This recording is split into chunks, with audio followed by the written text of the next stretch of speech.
Joy, State Representative Hallam, his father, a city councilman, and a West Memphis police officer are all convicted felons. The four men pleaded guilty in a conspiracy to bribe voters to influence absentee votes.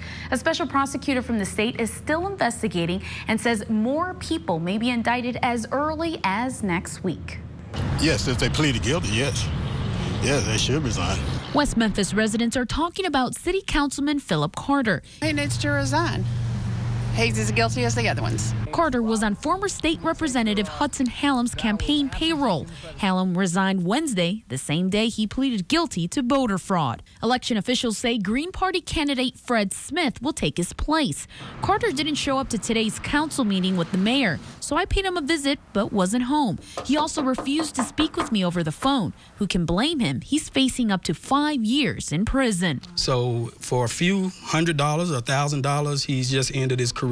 On page 7 of the indictment, Hallam told Carter, quote, "We need to buy a couple of cases of some cheap vodka and whiskey to get people to vote."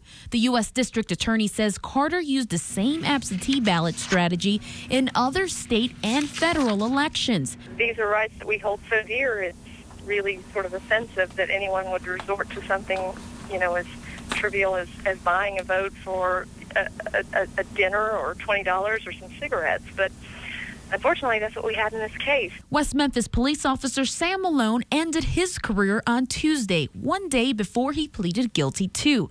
He was a cop for 5 years and on Hallam's payroll. We know that the money trail goes back to Justice Lorenzo Parker. It goes back to Justice Eric Cox. They're also, listed as money men for Hudson Hallam. The West Memphis mayor says Carter has not resigned, but if he does, it'll be up to the city council to fill his seat.